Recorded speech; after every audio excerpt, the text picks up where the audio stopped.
It is either way. Randy Chavez coming at you today with a Veve OMI update video. Guys, if you're new, welcome. For not, welcome back. I love you all. Back is at like 85%, almost ready to get there. Everyone say hello to Dashi. Hello, Dashi.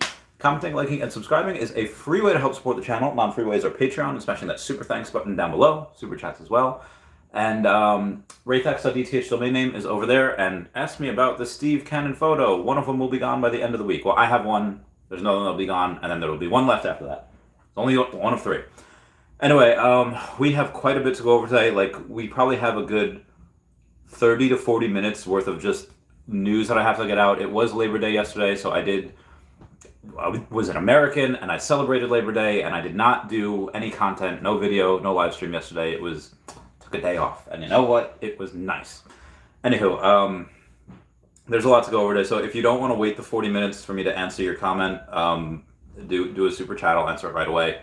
It doesn't have to be a crazy amount. It could just be like $2. Okay, so OMI is currently down about 2.4%. We are at 000-91339. There was I do have somebody that is looking to sell about 8 million OMI. I'm going to do a cross trade with them. Not me, but it's going to be like, hi Rain. But the cross trade is going to be $1 million with the new guy that I got on yesterday. In case you didn't notice, I spent like 2 hours on a private video chat and a phone call yesterday setting up my boy. He's my friend's brother. Anyway, setting up my boy. He's got a Veve account. He bought his first collectible. He got his first million OMI. He's going to get another million OMI. Now, I could just purchase it for him on the market, but with this other guy that I know that is selling about 8 million OMI, kind of got liquidated in something else, so he needs it. So anyway, it'll be $1 million with him. It'll be $1 million with my whale that you all have come to know and love, which I'll more on him later. That'll be tomorrow, and then depending on what happens later this week, I might do another $1 million later this week as well. So hopefully he doesn't, I can prevent him from putting on the market. If I can't, no big deal. It's not. I wish it was on the app. I actually do have somebody that is looking to sell OMI on the app. I can't remember for the life of me who it is right now. If you want OMI on the app, let me know. Because there is somebody that has a little bit left on there. I cannot for the life of me really remember who it is though. I don't know where they messaged me. It could have been Twitter. It could have been Telegram. It could have been anywhere. Anywho, only $829,000 in volume over the last 24 hours. So really not a ton. And again, over like 12 hours ago. Oh God, that is way too bright. That is way too bright. So over the last 12 hours or so, just way down. I don't exactly know. Let's see what the bars look like. That do be a bit of volume though. That two big sell bars right there, going way down. Some was getting eaten up. Same thing with Grumpy Cat. I'll go over Grumpy Cat in a second, but for right now, let's see what else the rest of the market is doing. Over the past 24 hours, it's fairly flat. Dogecoin is up 1.9%. Cardano's up 1.1%. Everything else is up or below, or up or down less than 1% in the top 10. I'm sorry, Solana 5.3% is up, so that's actually pretty good. Over the last 7 days of the last week, everything's average on down 6-7%. I think OMI's a little bit worse over the last 7 days because it was at like number 101 rank, and now it's like 124. 7 days down 10%, but over the last 30 days it's up 44%. So kind of take the good with the bad, do it all, and pile on the years. I will get to the rest of the Veve news. I just want to go over the Grumpy Cat real quick because that was up quite a bit yesterday. Took a deep dive of 25%. So we were down to like $3 million market cap. We're back up to a $3.5 million fully diluted market cap. So I'm kind of fine with that as long as that continues to get eaten. I think that's fine. Thank you. Yep. Okay, so we have the news here because I didn't make a video yesterday. There's so much stuff to go over. All right, we'll start with A to Z. Shout out to Greg McClure. Greg McClure has now set 200. Oh, yes, I do need to go on E2 updates. Fudge. All right, mother fudger. I gotta just make that its own video. This is already gonna be like a 40-minute show. Okay, we'll do Earth 2 really quickly. Really quickly. Just remind me to go back to the intern. Remind me to go back to the Howard the Duck thing, because I had that there. I didn't put Earth 2 in the title. Sorry, guys. But Earth 2, Shane has had a couple of really interesting things. So Shane says, I don't want to set dates, but let's just say we're working on aspects to make this happen. We want people running around Earth 2 version 1 as early as possible, but we also want there to be things to do once you get there. Like, they don't want to just have it there and you just walk around, there's nothing to do. They want to have mini games. That drone video game, if you took a look at the trailer they had, that drone video game was already completed. Earth 2 had bought it, and then they'd said, okay, we're going to buy this game, and we're going to release it for free, which is amazing. I cannot wait for that to happen. And then Shane says, I think the topic has already been covered. So here's a question.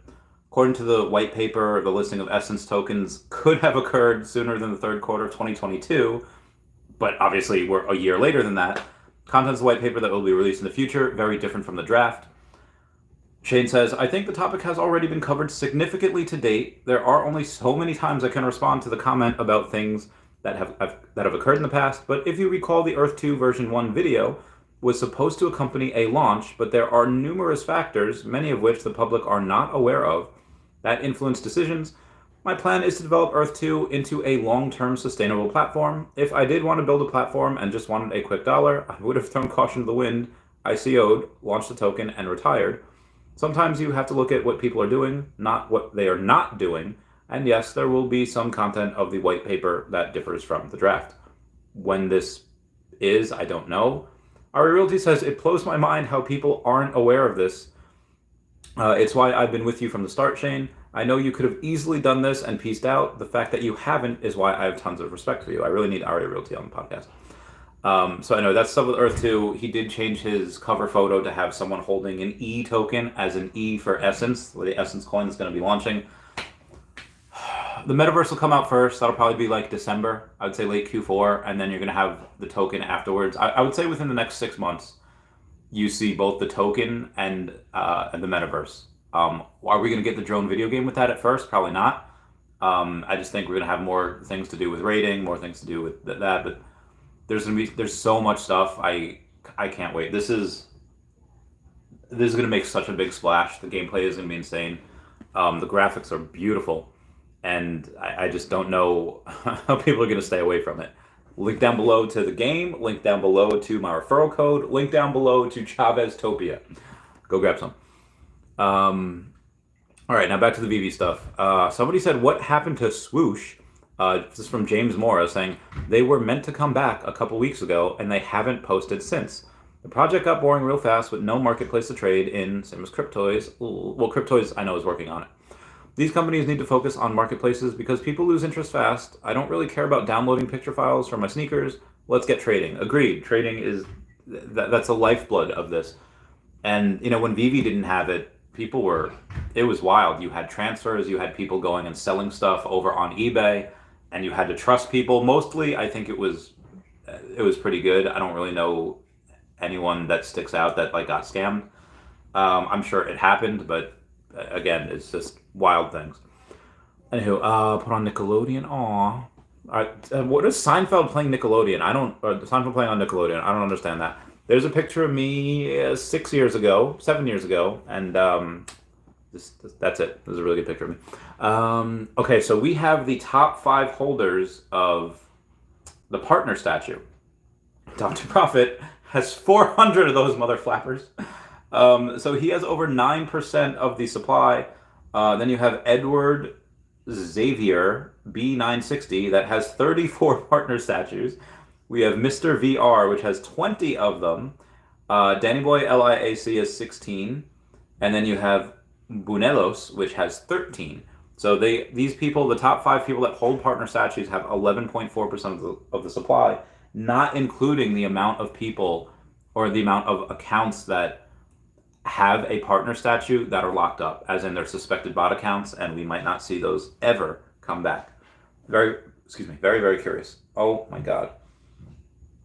I at a barbecue yesterday, I went into, you can't see the dude in the background, but you see Luke Skywalker.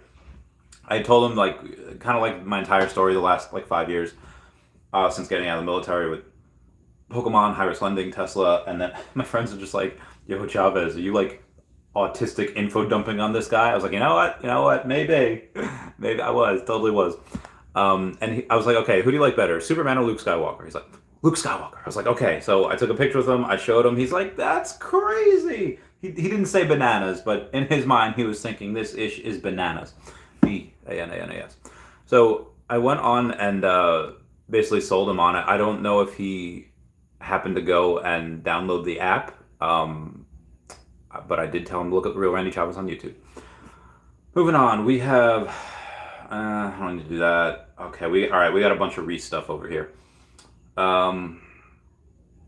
Where should I go for the Rhys stuff? Okay, here we go. Market is indeed the plan. As the timelines, I've learned that lesson one too many times, talking about timelines for the token, integration, utility, all that. Says the current development priority is bronze tickets. Ooh, we got Esquivel Digital. It's like, Viva la Vivi, Viva la Resistance. Viva la Vivi. Sorry, thank you. The current development priority is bronze tickets. Once that is live and available, we'll let you know the next one in line. When it's available, when it's OMI to NFT, will be both ways. So OMI to NFT and NFT to OMI. Like, you won't just be able to take your OMI and buy stuff. You'll be able to take your stuff and obviously sell for NFT, sell for OMI as well. So originally it's going to be, I think OMI to gem is going to be first. And then I think it's going to be OMI to NFT and then NFT to OMI, et cetera, et cetera. So yeah. Okay. He also says, obviously, we've seen the speed and quality of development activity pick up in the last 6 months with regular app updates. And by the way, there's a new app update today. Just go to the Play Store or the iOS Store. You do have an app update. It's just minor bugs and fixes, or minor bugs that have been fixed, minor other fixes that happen. And if you want to go and do that, great. I did it this morning. I didn't really find anything too new with it. I'm sure there were issues that were fixed. I just don't know what they were. Anyway, it says, getting exciting with OMI now that the blockchain team are getting things moving too, so hopefully it doesn't take too long for all of these fun things. And basically what he's talking about, be advised, Rhys is very modest. Him and Puddin' Cheeks were a major, major part of putting all of the OUP together. When they decided to go and merge it with MCP to make it a loyalty program, which I think in the end was a very smart move, a lot of the stuff that they had made that they are keeping, but now it is technically a Veve product. Veve doesn't offer OMI as of yet, but they will at some point. They do want the app to be just in exchange to go and say, oh, buy your OMI here. This way they get the fees as opposed to, like, this is going to be insanely vertically integrated. The amount of money that they're going to make, the amount of fees that are going to burn the OMI, al dente, to the tooth. Anyway, that is one of the things that Rhys had said. Oh God, how many do we have here? Okay. OMI to NFT, if it's listed at an OMI price, or can we use OMI equivalent value to buy any collectible? So he says it'll depend on the seller and if they're happy to receive OMI for the item. So if you have, let's say, a Superman and you need to sell for whatever reason, but you don't want OMI because, for whatever reason, they don't have to sell in OMI. They could choose to sell for just gems. Now, I was hoping there might be something in the background where, okay, I'll pay with OMI, it'll convert to gems, and then this way these people will get gems. So, but that's kind of a really weird workaround that is not really necessary to do, because it's going to be better if you take these people, well, instead of just, let's say they have OMI and they want to buy with OMI, if the person that wants to receive funds, they want to receive gems as opposed to OMI, it's a lot easier for these people to say, oh, okay, you want whatever Superman is, 350 gems instead of the equivalent in OMI. So what they're going to do is they're going to say, okay, I'm just going to take this OMI, buy the gems that come along with it, and then I'll just pay it in gems, and that's it. So they are using their OMI in just a roundabout way, and it gets them to burn that OMI from the gem liquidity pool. Be advised, that gem liquidity pool, I feel like, is going to shrink very, very fast, so they do want to have a bunch of other things alongside with it. They do want to have crypto to gem. They do want to have a bunch of these extra fees that'll help fill that gem liquidity pool, because I think that goes away in like a month. I know not Disney. Veve said that they're going to donate 1 million gems to that pool, so Veve's lighting up $1 million on fire to put in there.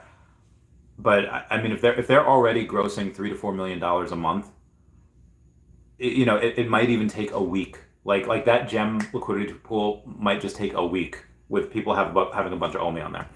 Anyway, moving on. It says, really, it should work as a pseudo onboarding mechanic as well. making it easy for non-crypto users to get some OMI tokens in the app. So when I had to tell my boy yesterday about OMI and saying, hey, listen, you have, if you want to do it yourself, we can do it. But if you want this OMI now, if you want to just get some to get it done, we got to do it this way. But if you want it originally, you have to get a Coinbase. You have to wait the 7 days for the funds to clear. You have to do KYC. You have to buy USDC, make a whole other exchange, account on a whole other exchange, send that USDC to Bitforex, put that into your spot wallet on Bitforex, sell it for USDT, take that, buy OMI, put it in your wallet, move it from the spot to your wallet on Bitforex, then transfer it out to a trust wallet.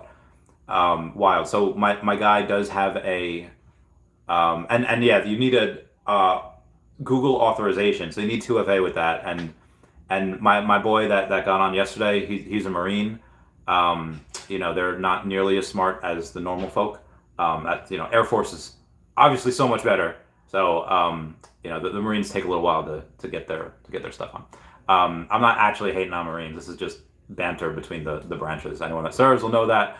Anywho, and he does not have a MetaMask. So this is he doesn't have an exchange. I don't even think he has an E-Trade account. Like, he's never really traded anything. The kid's like 19 years old.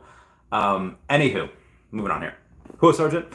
Oh yeah, so in case people are super unfamiliar with how to get OMI and they don't want to go through the whole rigmarole, they don't have MetaMask, and it's just technology is beyond them, they could easily just say, oh, well, I have a couple of these extra collectibles, that whether they have doubles or triples of one collectible, or they just have a, or they just have something that with no emotional value to it. Then it's like, oh, I could just sell this for OMI, and that's how they get themselves OMI. And there's going to be arbitrage opportunities as well. At some point, I don't know what the levels are going to be when OMI and the NFTs, are first integrated. At some point, OMI is going to go up. The NFTs are going to stay the same. So, I'm just going to take some of this OMI now that I have an extra 20% of, and I'll buy some of these NFTs that have stayed the same. As soon as people realize, OMI goes up, I have found the money, now I can go and buy this stuff, and that goes up, you sell it back for OMI, the arbitrage opportunities are going to be insane. And I'm very, very thankful I have as much OMI as I can. I should probably get more on the app, just so this way I'm able to go and use those arbitrage opportunities. Anyway, moving on here. He also says, in the app, they can use those in the reward tiers or other utilities to get more out of the app and MCP. So you don't need to use it to buy stuff, like I said, MCP points. You can use it to grow different levels. And we have a question saying, that changes things then. So with OMI NFT, someone could just buy a collectible for 1,000 gems, listing for like 1 million OMI, and then get layer 2 OMI without going through the bridging process and transferring. And Rhys says, yes, if they sell a collectible for OMI, it will already be layer 2 OMI, which means that they don't have to bridge or deal with any of that learning curve. And bridging sucks. So yeah, that's pretty exciting. This is, someone named DO says, will you ever sell OMI directly on the app, or will users want to buy OMI always? Always have to buy it from the exchange and transfer it in. He says, if they sell a collectible for OMI, it will already be layer 2, meaning that they don't have to bridge. But when talking about will you ever sell OMI on the app, Rhys says, that's the plan. Yes, the option to buy OMI in-app will really unlock the token for people to buy and use easily. He didn't say if you could sell it on the app. Obviously, you're going to be able to buy it, but as far... I'm sure, because you have OMI to gem, you could just buy the gems with OMI and then sell the gems, but that has a very, very big, that has a lot of fees with it. You should just be able to go and take your OMI and move it to an exchange, but if you're completely like anti-exchange, like exchanges go down, not your keys, not your crypto, I don't want to have on an exchange for even a second, not sure how it works, okay, well then your option is to then just take that OMI, buy a collectible, and then sell it for gems, or just buy the gems and then cash out. So, which is fine. It just takes that extra step. There'll be a tiny bit of fees for the OMI to gem, and then obviously the cash out is 10%. But I do believe if you have a certain amount of OMI in the app, those 10% cash out fees will be lowered. So, moving on. Let's see what we got. We get their cut. Okay, Cody says, Ecomi gets a cut, licensor makes money, users get OMI easy, and we get more OMI holders. Seems like a win-win-win. Rhys says, you would still need to bridge it, at least with the way things are currently designed. Like, we might get to a point where the whole bridge interface is made easier inside the web wallet or something, so people don't have to open another separate page to access it. But for now, you'll need to go through the bridging process as it is at this moment. So if exchanges or the bridging process intimidated you and you didn't want to transfer it out, because again, you have to go from layer 2 on the app, bridge it, make it to layer 1, transfer it to an exchange, and then sell it, it might be easier and a lot more efficient to just go and say, okay, I'm going to go and buy gems and then just cash out. And then hopefully the fees are lowered by that time. Somebody says, sir, is it true we're getting a new provider for cash out in crypto? People on other Telegram groups saying this can you confirm? Rhys says, no, we're sticking with the gem payout for the time being. And we do have a cash out update where so some people are very subtle with their FUD. Some people are blatant. They're just like, yo, Veve, this sucks. You suck. You know, whatever. But then there's some people like, oh, hey guys, how long do you think Veve will be without cash out this time? A year? 6 months? And then Veve went down for the cash out just to do, I'm not sure why. I don't know if it was maintenance updates with them on their end, maintenance update with the cash out provider, or if it was just routine maintenance. Hey, we just need to test some things because now we're going to do, OMI, crypto, all this other things. I don't know what it was, but it was literally back within 48 hours. So huzzah to them. Moving on. So it says, can you explain the difficulties in implementing crypto to gems? Like, I send Veve ETH, they convert it to USD or whatever, and it's like 98.7 USD. I get 98 gems. Seems like such a basic crypto transaction and so commonplace. I don't understand the delays. A year ago, it was in beta testing. I just don't understand the difficulty in implementation. Rhys responds, when the wire payment issues started happening, it was deprecated and would now take a lot to integrate all over again with a new provider. But more than anything, OMI is the native token, and the focus is on giving it as much utility as possible rather than any other crypto. What they mean was, yes, people could go and at some point they could take their crypto, USDT, Bitcoin, Ethereum, whatever, and buy stuff. And yes, they could add on fees on top of that, so they could go to the gem liquidity pool, they could do whatever. But that does take away a little bit from OMI. Like, it's not really good. I don't want to say it's good. It doesn't give as much of an impact to OMI where, oh, hey, you can use OMI to buy this, but you can also use crypto, all this other stuff.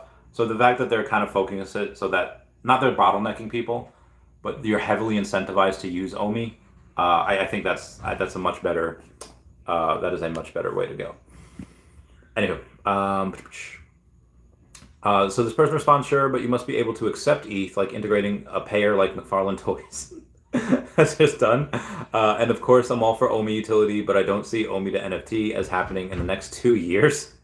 For being realistic, crypto to gems, I don't see why it can't happen in a month. All right, you just said it. I don't see it happening in 2 years, but then you said I could see it happening in a month. All right, Rhys says, I'm not sure why you think it will take that long, but it is more complicated, yes, as there are a lot more systems and accounts on our end, and a lot of fraud protections, etc. There is no doubt plenty of in-depth reasons that I'm not aware of as well, but as the current fiat system serves everybody, the focus has shifted to our own token instead, meaning just, again, refocusing on OMI, which I'm 100% okay with. It says, took a long time to integrate the new provider just for fiat, so it would take at least that long again to integrate crypto payments again, to his knowledge anyway, it'd take months. It says, have you had issues buying gems with fiat, or just don't want crypto to fiat to gems, etc.? And I don't think the person had responded. So he says, the 10% fee is to offset the 30% fee charged by Apple. Transactions that use OMI will burn a small percentage, and any OMI used to buy those NFTs was also purchased from the market. Add in the incentive for using the token or participating in reward tiers, and the fact it opens access to Veve users who probably don't have or use OMI at the moment, and I'd say any negative effect will be negligible.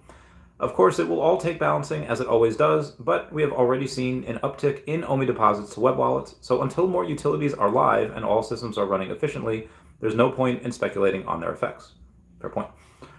Somebody says there's a video that states 10% fee is to guide value streams within the platform from Boss itself, from who itself? All right, so I disagree. I remember that statement as the day of yesterday. Based on that one sentence, I started questioning the underlying honesty of what has been described later on that topic. Oh my God. So Rhys says, giving people freedom to transact as they wish with their tokens is not the company adding sell pressure to anything. They can literally already do whatever they want with their tokens now. It is okay to disagree, as you won't know the details of each utility and their impacts until they're here, until they're live. Happy to continue this discussion then. Somebody says, yes, all those transactions with gems won't have utility compared to the small OMI burn. Rhys says, our job is to ensure utility and incentives, which is all built around the collectibles experience on Veve. As you know, the token is fully diluted, and over time, as more users are on the platform, the obvious goal is increasing the token's adoptions and usefulness. Token utilities are now part of the MCP and a form of critical component of that experience. You'll have to wait for the finer details as they become available. As you may have noticed, our communications have changed over the past few months, and so when utilities are ready, we will share those details. Changes. Okay. Rhys says there have been plenty of obvious and positive changes around here as of late. Huge scale up in the team, new features and developments going live, dedicated blockchain team, token utility going live, Veveverse in beta, you name it. We've done enough talking in the past and are now delivering, but that doesn't mean you have to stick around for it. As always, what you do with your tokens is your own choice.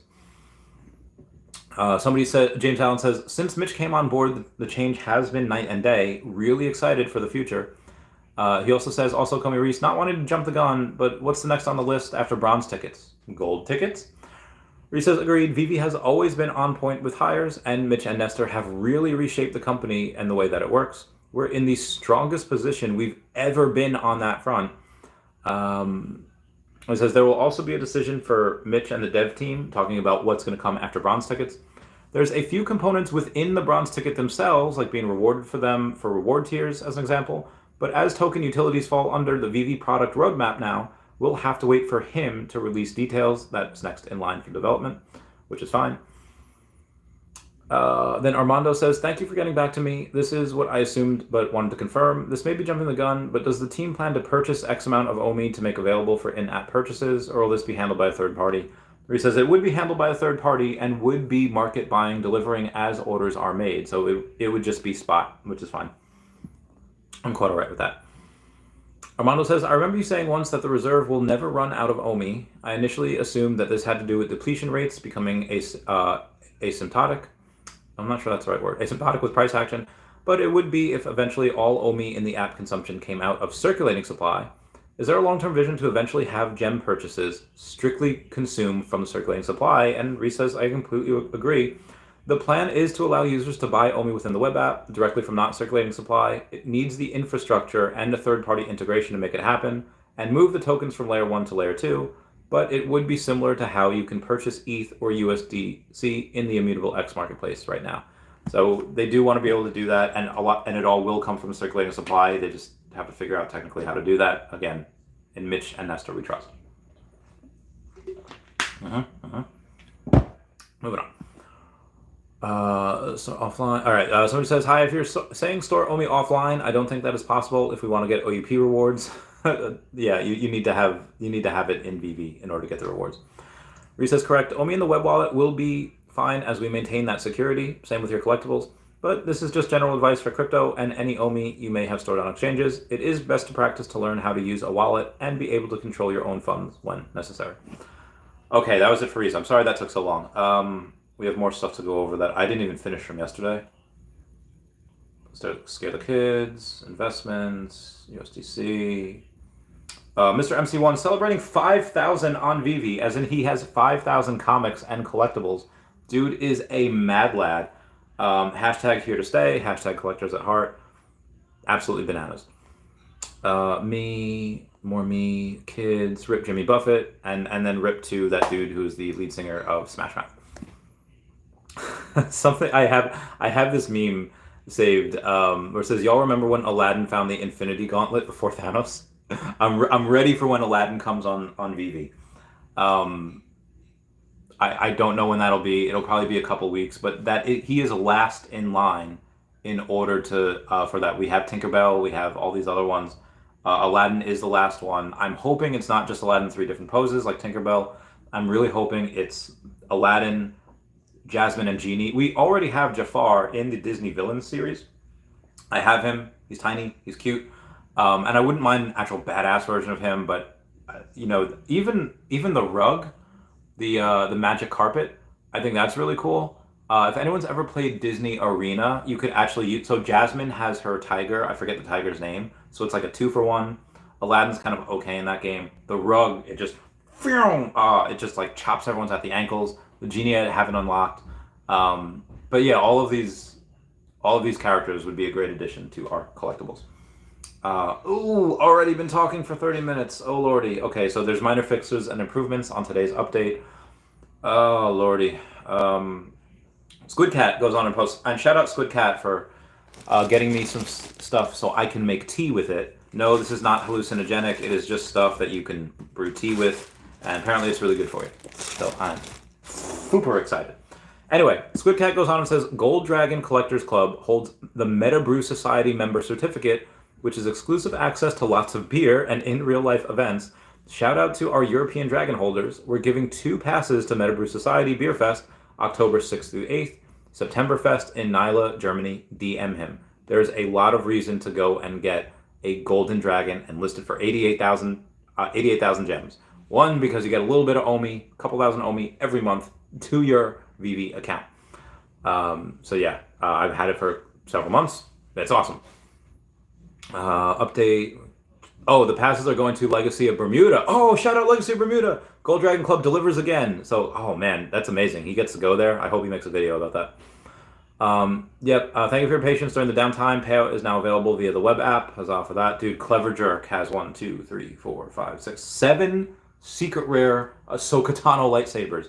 I will be going live until Ahsoka comes out tonight. I think they come out at like 9, so you got a couple more hours with me here. Couple more hours. Oh, wait. Hold up. Hold the phone. For a second, I thought we were getting another Star Wars drop, but it's Veve just going out and saying, hey, Admiral Akbar, Jabba the Hutt, and Animated Rancor make up this series celebrating the 40th anniversary. I thought this was a new one for a second, so I was like, oh, are they doing something for Ahsoka? Because I saw the Star Wars, and I was like, wait, we already have him. This has already been done. Why did they confuse us like that? Anywho, we have some more stuff to go on. Clever Jerk is just a beast with all of his stuff.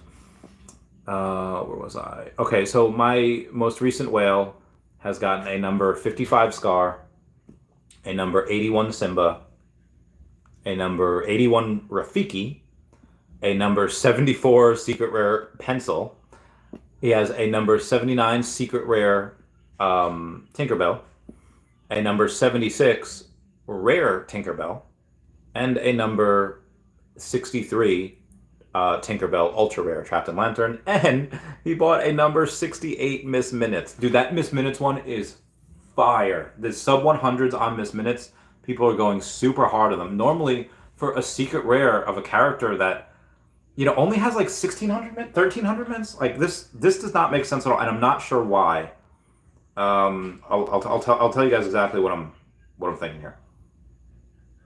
All right, so Miss Minutes, she's not like a main Marvel character. Like, she'll probably be in Deadpool 3. I really want to see Deadpool and Miss Minutes interact, just because Tara Strong, I love her, I love him. Deadpool, this has 1,500 editions, meaning 1410. So normally with this type of thing, where, yeah, there's only a couple of hundred 4-digit ones, there's 800, whatever, 3 digits.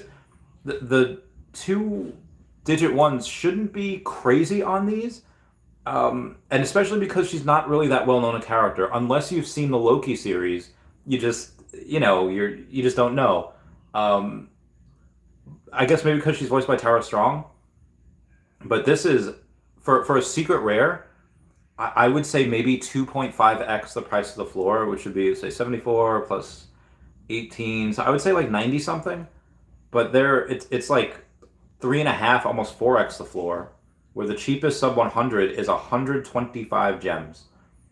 And then after that, it goes up to 178. I mean, there's a number 94 for 123. Sorry. But after those two, then it goes up to 178. And it's like, and I know a bunch of people that bought sub 100s of these, and I would have loved to, but it's just $100. So much. so much. Did I buy anything yesterday? I don't know if I did. I gotta buy. I did. I did buy something.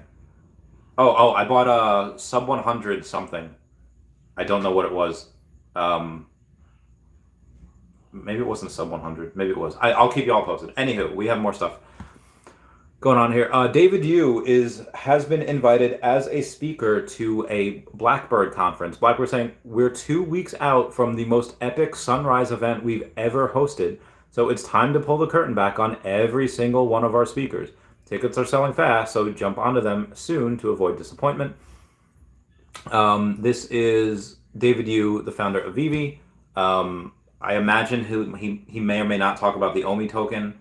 It just says Veve, not necessarily OMI. But who is hosting with him is Phoebe Harrop. Phoebe Harrop, I'll call her Phoebe. Phoebe says, Kia ora. I grew up in Gamoto, New Plymouth, New Zealand. I studied law and Spanish at the University of Otago before spreading my wings and starting my career as a consultant at Bain & Company. First in Melbourne, then in London. Working with companies like Westpac, Coca-Cola, and Lego taught me the basics of business and strategy, plus a lot about how people and organizations tick. On the side, I became interested in the idea of combining investment in technology with objectives like improving health outcomes or reducing carbon emissions. This led me to join. Oh, this is going to be great.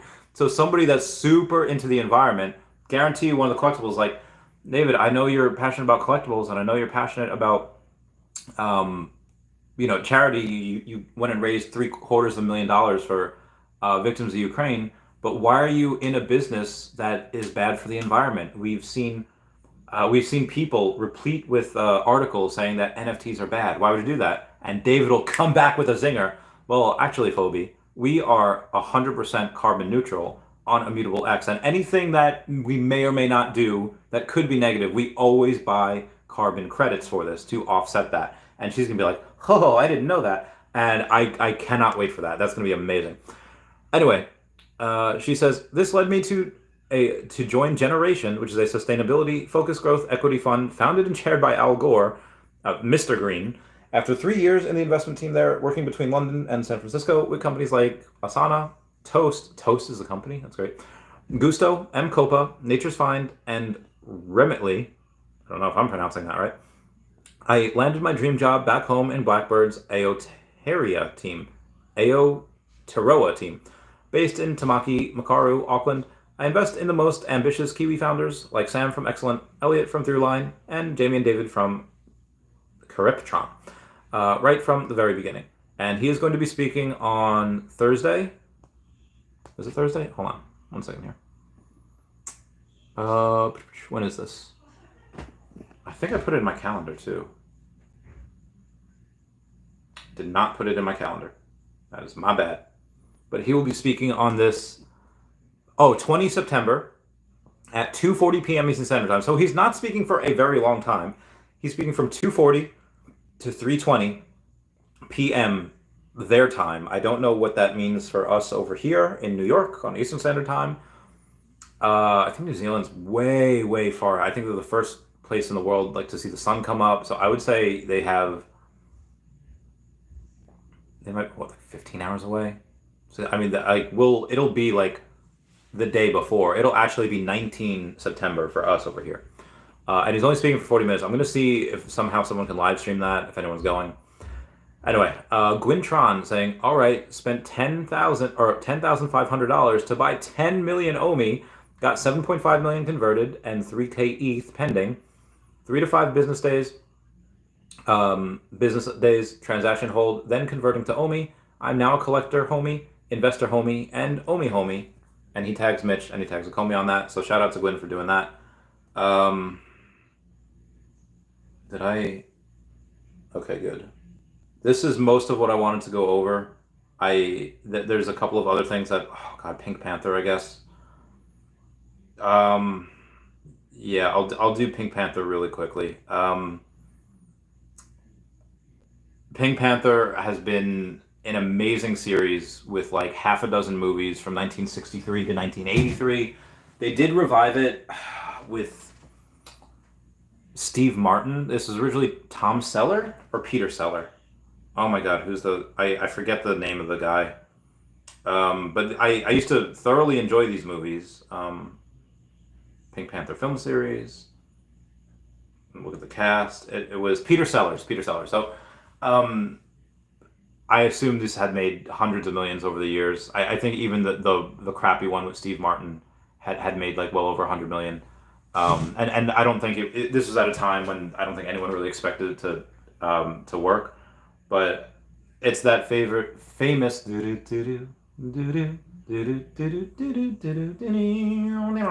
used to play violin, and I actually learned how to play that once. I actually remember East Village Green Animal Hospital. We had an African gray bird named Elvis, and we would like we would whistle it to him, and he actually learned it. So all the clients that came in was like, "Oh my God, he knows Pink Panther!" I was like, "You're goddamn right," because me and my friend Dave, we taught him that. Oh, that was super awesome. Shout out to my friend Dave. He's a cool dude. Okay, I've been talking for 40 minutes. I'm done. I'm done. Okay, let's get this bread. Let's there's a lot of comments. Turtle says, "Let's go." First, you are first, Turtle. Says, "How do we bake that bread today?" We bake it with this stuff. Veta Vita Vita Vegemin. Energy. What's up, Energy? Oh, we're saying hi, Randy, Dashi, everyone. Oh, hello, senor. The Inner Dragon says, "Impatiently waiting altcoin season to start. It may take a while, but it will be so sweet." Hacknocte says, "When one OMI equals one Bitcoin." So I don't think that'll ever happen. God, even like when could like a million OMI equal one Bitcoin? I think you could see one. All right, so 1 million OMI, 10. So it'd be $100,000. Yeah. So I think 1 million OMI at 10 cents is 100,000, right? Yeah. Um, I think that a million OMI could be one Bitcoin in the next couple of years, because I think Bitcoin goes to at least 100K, probably a lot higher. Andrea Gray says, "Hi, Randy." Andrea? Or Andrea? I can never tell. It's like the Mr. Goodwrench in the Yellow Pages. Under M is under G. Like I don't know. Crypto Rain says, "Randy." Hi, Rain. William Kiefer says, "What do you think about the Pink Panther? I think it will fail like Sesame Street. Not the right audience yet." So yeah, probably not the right audience. Well, here's the thing though. Like Sesame Street, a lot of girls like, which I like Sesame Street too. I like Snuffleupagus. I like The Count. If you've ever seen The Count censored on, let me see if I can play it. I might be able to play it. Eh. The Count Sesame Street song beep. Okay, The Count Sesame Street song censored.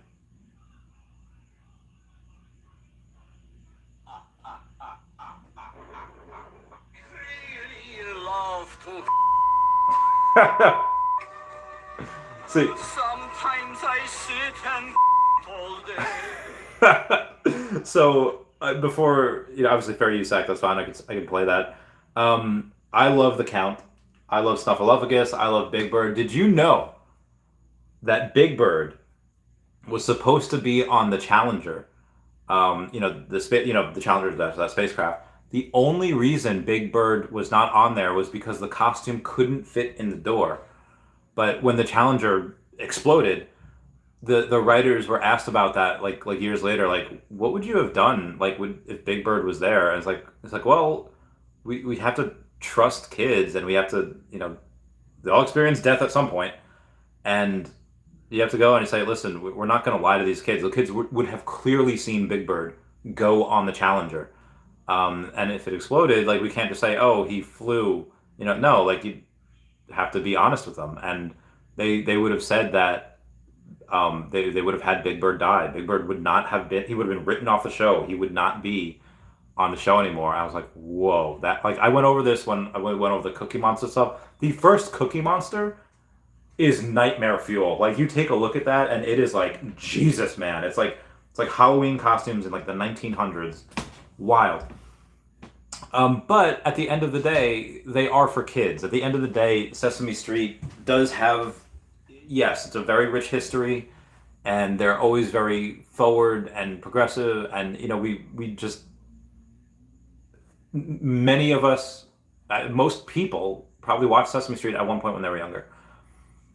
But that's it. Maybe they watch it for a couple of years, and now I don't think any kids do. I mean, they still might, but back in the day, there was nothing on. You had like PBS, you had Thomas the Tank Engine, and you had like I remember being at grandma's, Thomas the Tank Engine and Sesame Street and Mister Rogers, and that was it.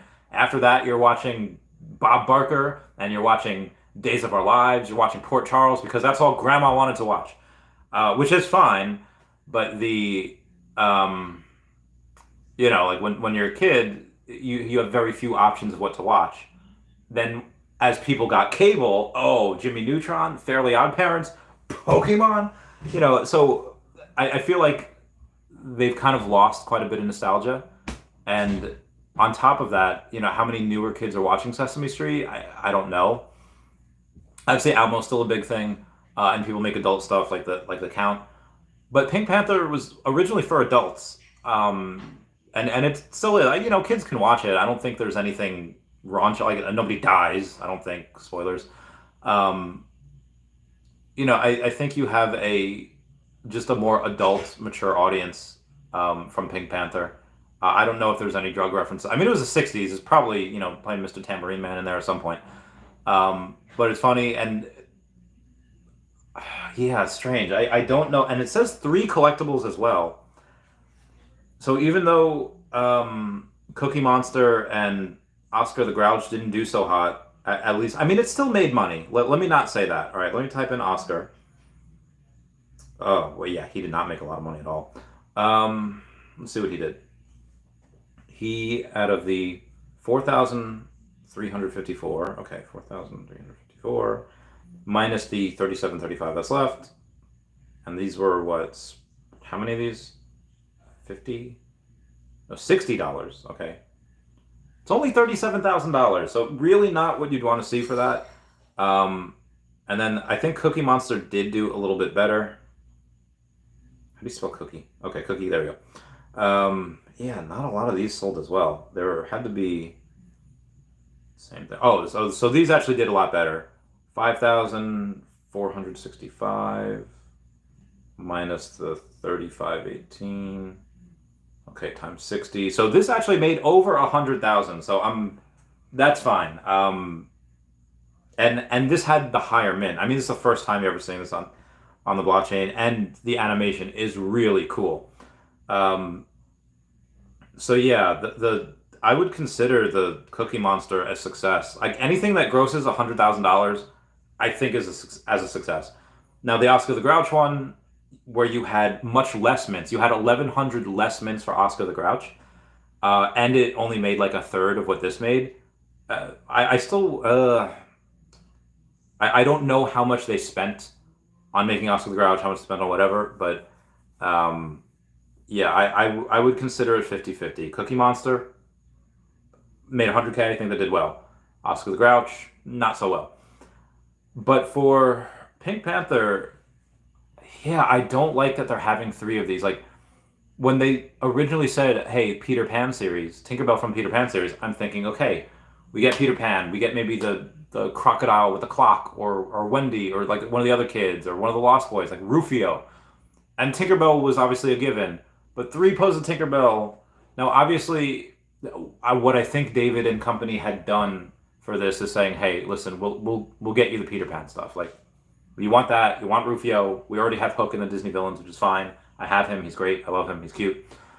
But I think what they're doing is they're saying, hey, listen, we're about to market like nobody's business. There's going to be 1 million people that want Tinkerbell, and now we have like 5,000? Let's see what we got. How many of those Tinkerbell we have? Let's take a look, because we have the technology to do that. Tinkerbell has... Oh, actually there's not a lot. 24, 19, it's 34, it's 43, 8. So there's like 5,000 of these, a little over 5,000. And out of the 5,000, and most of them are already gone. That's really not a lot, and I get it. You really want to have a lot more for the future, because when there's 1 million of these, when there's a million active users, heck, even when there's 500,000 active users in a couple of years, one out of every 1,000 people can get a Tinkerbell, and that's not a lot. So I do think the edition sizes will go up, which is why I really like, some of these Marvel Mighties, like Ant-Man and Wasp, very, very, they're Avengers, like Avenger level characters, and they're super scarce, super cheap. Anywho, so Pink Panther, yeah, he's not nearly as popular as Tinkerbell. But he could come in 3 poses where you don't have 5,000 of them. He could come in poses where, hey, there's 1,000 on this one, 800 on this one, and 500 on this one. Perfect. 500 might be a little scarce, but heckin' perfect. Anywho, found out who is selling. Oh, okay. OMI on the app. Okay, gotcha. Moving on. Ooh, I have had way too many of these on here. Also, what I'm going to ask people to do, because it's been a minute, if y'all can go and smash that like button, that is a free way to help support the channel. Non-free ways are Patreon. Smash that super thanks button below. Super chats. So speaking of super chats, we do be having a super chat coming in from Esquivel Digital saying, Randy, I finally got verified on X platform and messaged you for the group regarding the gold and silver logo. Let's go. Let's get this bread. Okay, hold on. You have Esquivel Digital. Okay, accept. And I about yes, I bought it because of you and your great explanation of its utility. I'm all set to be there on Friday for New York Comic Con. He's coming in. Bill Gardner, would you get a freaking logo, please? Bill Gardner, I love you, and we went over Earth 2, and I was thinking about you whenever I was going over the Earth 2. Bill Gardner, if you want more OMI, let me know. I will get you a whole bunch cross-trade, but it's because I love you that I want you to get a logo. Anyway, please say yes, okay. Esquivel Digital. Okay, hold on. Let me share. Share. Copy. All right, copy URL. And then I will go to the Sanjay, because Mr. MC1, oh God, where is it? Okay. Hey, at Sanjay, can you send an invite to my boy, Esquivel. Here is his Twitter link. He just got a logo, and then I will paste that link for him to. Okay, cool beans. I am so happy. Good for you. Anywho, we have other stuff. So yeah, as long as they do it right with the mints for Pink Panther, I think this is fine. Now where was I? Beantech says hi. Hi Beantech. Hello. Gamer Lorian says you should form 100 million OMI club. I think it'd just be me and Jordan Rhys, Dr. Prophet. It'd be a very lonely group. It'd be a very lonely group. I know there's other people that have 100. I don't even know if Predict has 100 million. I think she only has like 25. Oh no! It's my whales. My whales would be in there, and I'm already in another whale group that has it. Bill Gardner says, well, speaking of edition sizes, look at DeLorean 50K for comment. And Bill Gardner says, how about I smash that super chat? Yes, you could 100% smash. You could always smash that super chat. You are always welcome. And then while I continue pondering on the, all right, DeLorean, you said common? There's no common. Oh yeah, there is a common. Okay. Wow, there's only 100 of them on there. $9. Glad I have the whole set. Anywho, appreciate the super chat. Wild that there's very, very few of those DeLoreans out there. And then somebody says, yeah, 100 million OMI club. I would just combine the whales that paid whale amount of money, and it would combine those with the whales that paid not a lot of money, but they bought at like 4 zeros. So, fairly lonely. Anyway, hey, Lawrence says, how much Gump do you have? Like 500 billion, I think. I think I have 500 billion Grumpy. I spent like 7K on it when it was at like $7 million market cap. It's at like a $3.5 million market cap now. So I still have like 3,500. But whatever that was, I think it was like I think it was like half a trillion, if I'm not mistaken. Michael Vick says, "Let's go, Randy." So, OMI, thoughts on E2? Yeah, yeah. So I went over Earth 2 before. It seems like we're getting the metaverse for Earth 2 within the next like four months, and then hopefully Essence like 6 months. Like so 2 months after that. So I'm really hoping they time it, as soon and they have a plan. So I'm hoping they time it where once Bitcoin halving comes out, ETFs get approved. Boom, boom, boom, boom, boom. That would be great. That'd be super fantastic. Mm-hmm. Prince Toby says, "What up, fam? What do you think about the Predator poster drop? You think sold out because it was Predator poster drop didn't sell out, did it? Did it? Am I? No heckin' way. I thought it only made like 20 something $1,000. No, it did not sell out. Well, Predator, I guess you're saying Predator poster drop not selling out was Predator IP the right audience, or because it was a poster? Just because it was a poster. If it was a collectible, boom. I think Predator is probably a little bit more popular than RoboCop, and RoboCop sold out very instantly. I think it's just because it's a poster. Yeah, if it was a collectible, it would have gone fairly. Oh, okay. Yeah, it would have gone fairly quickly. But I think they might have just made like 20,000 with this. They didn't make a ton. Maybe 25,000. Who knows? JKRB says Pink Panther looks hot. You make me so hot. I'm ridiculous. I love Alfred. Baby. What? How hot is it outside? All right, temperature. Oh my god, still 82 degrees out. Jesus, man. All right. Anywho, yeah, Pink Panther looks great.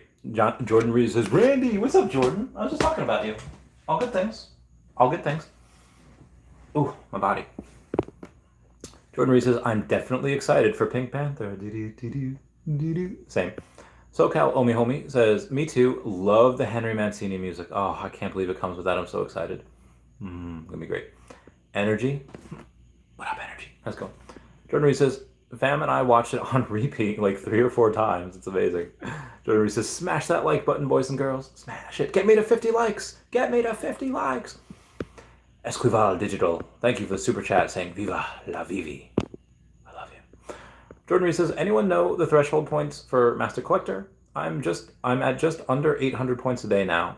Well, Jordan, are you a master at under 800 points a day? If you are, then good. If you're not, then I guess it's higher. But if you're a master collector at like 790 points, I guess that's a threshold.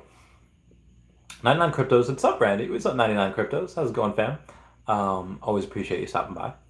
JKRB says, "I hope they also add in more 2FA for the Veve app. Still not comfortable putting 10 million OMI in the app for now. I understand. Veve always does the right thing. I'm pretty confident in them. I'm pretty confident. I mean, I have quite a bit more than 10 million in there. I have a friend of mine that has 105 million OMI in the app. I repeat, I have a friend of mine that has 105 million OMI in the app. And he'll probably get more in the next week or so. And I'm trying to get him to get a gold and silver logo as well." Jordan Reed says, "Yep, 2FA with auth app is a need." Yes, it's definitely a need. I like that myself. I'm very comfortable with that. Some people aren't, but I am comfortable. Well, it says, "Is Chavez aware you can swap ETH for OMI on MetaMask?" I know you can, but I think it's slightly more expensive. And then it's I mean, you can do it with Uniswap. You can do it with a bunch of different things. So again, you don't need the exchanges, but it's just at that point, okay. If you're good with the technology to use MetaMask, then you could use an exchange. A business says, "The world's greatest Air Force. I'm a tech sergeant." Chavez, oh, very nice. A business. Who sergeant? I never made it past E4. I was E4 Mafia for life. I was only in for 4 years, and the year I was supposed to test for Staff Sergeant, my last year in the Air Force, I probably would have passed because everyone passed that year. So I have no doubt that I would have passed. But it's just I was getting out. I was like, I don't care. and I was deployed, so I wasn't testing while deployed. Jordan Rhys says, Wes, it works, but I think if you do large amounts, you get huge slippage. Ooh, yeah, you don't want that. Lucas says, Earth 2 might make me even more money than OMI and Veve, dude. If Earth 2 goes in and Essence has a ton of utility and they burned a ton, and like there's only ever 5 billion Essence that will ever be in circulation, and a decent amount has been burned. And I think out of that, less than 200 million Essence are actually in circulating supply right now that people have. People are going to go crazy when it comes out. I cannot forget. It'll be on all the metaverse ETFs. It'll be like, it's going to be a great game. People are going to go crazy with it. It'll be, I mean, let's say, maybe $5 billion market cap might be a lot at first. I think it'll have to, people do cross trades. You'll have people that are itching to get the Essence token that don't play the game, so they're not getting it that way. So the only other way is to really buy it. So you're going to have a bunch of cross trades from people that are looking to sell. If it comes out like 10 cents, I'm not going to sell anything. But if it comes out at like 50 cents, I might sell like 1,000 or so. Make quick 500, maybe 2,000 to get a quick grand. But for the most part, I'm not really going to sell until it reaches a couple dollars. I have 40,000 of those tokens. If it reaches $1, I might sell a couple grand worth. But I think that at $1, I mean, the fully diluted market cap would be 5 billion. But I think that when you take into account what's going to be in the circulating supply, which is likely going to be a billion, let's say half of it is out. Let's say 2.5 billion. Okay, $5 billion market cap is $2. Boom. Doing great. Big J78 says, animated Superman on McFarlane Thursday. 1,000 editions and only 100 black. Looks great. Isn't there already a Superman on the McFarlane thing? And wasn't that Superman like 6 inches? Not that that's 6 inches, but you know what I mean. If people like Superman and they just want it, and you're like, hey, I just want to put this in my wallet, sure. I think if you're just a fan of Superman and you want all the Superman out there, I think that's cool, and in which case I think you should. I'm getting really skeptical of a lot of these other places though, and especially with now we don't know what they kind of did with Trevor. It really makes me skeptical. Anyway, Jordan Rhys says they don't want sell pressure on OMI, so you'd have to bridge your OMI off to layer 1, then to an exchange, which is good for OMI price. It do be good for OMI price. Or you can take that OMI and you could buy gems and then cash out those gems, which I'd prefer people do that. Token says, hey, what about buying Ecomi on Uniswap and just holding it there? It's layer 1. Will it be in the future useless? No, I mean, you'll always have two different OMIs. You'll have the layer 1 OMI for the exchanges, and you'll have layer 2 OMI for the app and Veveverse, which is fine. Super chat from Bill Gardner saying, I'm thinking about buying a logo. My guy. So this conversation right here, this next quick blurb is between me and Bill Gardner. Bill, I love you so. I always. Sorry, I'm going to sing you a song later, but right now, you've been here with me for a while. Like, am I Legolas in Lord of the Rings, The Two Towers, putting my hand on Aragorn's shoulder, says, "You have led us this far. You have not led us astray. No reason why we shouldn't trust you now." Like, let me be Aragorn. Let me lead you into the promised land. Let me be your Sherpa on this mountain that is Veve. And let me say that, listen, I'm not saying these things just to say them. When I've talked about these in my videos, when this logo will be tens of thousands of dollars in the future, just from people wanting to be around David, and not including like the new family that you're going to get, like not including like the getting new brothers and sisters and just people and just loving them, having great times.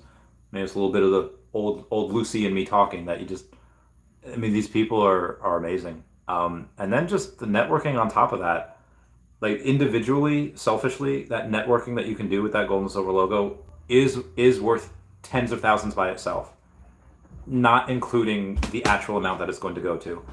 And again, like I've said this to people before, and Bill Gardner doesn't really need to hear this. I guess this is for a lot of other people. Take the top 5 people you spend the most amount of time with, and their income's probably your income. If their income averaged together is likely what your income is. there's a lot of high net worth individuals in that, and they're very successful and they're very smart. And Sleeping's got a logo. Sleeping's the man. Sleeping's the king. Your hat's in the wash. It's in the laundry. Yeah, so Bill Gardner, that I would 100%. And then Mr. MC1, I just messaged you on the gold and silver logo Telegram. Says yes, entry to New York City event. Yes, also Bill Gardner, you get entry to private events every single year. Super fantastic. Okay. Okay. Says hey. Yep. Okay. Cool beans. So that doesn't between me and Bill. That's why you need one. And could you just take that other $4,400 and buy OMI, and then will OMI outperform? Most likely. I don't think this logo will be $400,000, but I think this logo could be worth tens of thousands, like 10x. Anyway, that's between me and Bill. But let's take a look at this logo real quick. Let's see what we've got. Nope, I think it might have actually gone down because my vault value is down, so it might have actually taken a dip. It's down to 4,100. So it goes. So there was one for 42 or 43 something. Those are bought. You have this one at 4,100. If you want to get it, 4,100 flat, and then it goes to 4,430, which is very nice.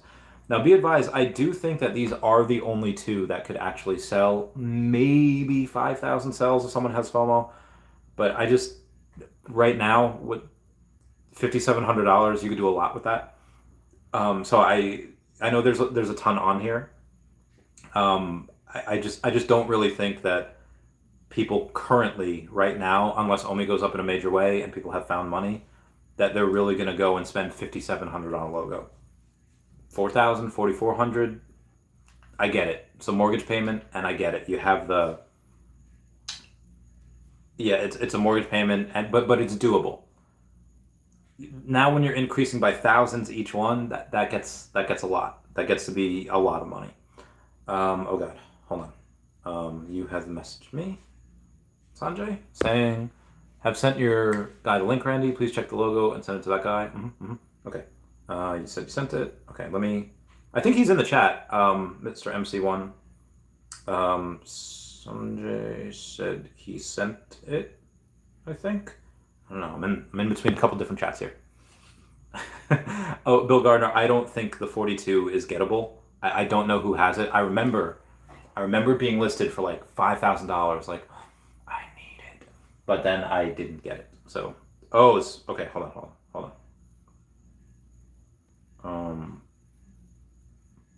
I can't send it to him. All right, so hold on. Let me.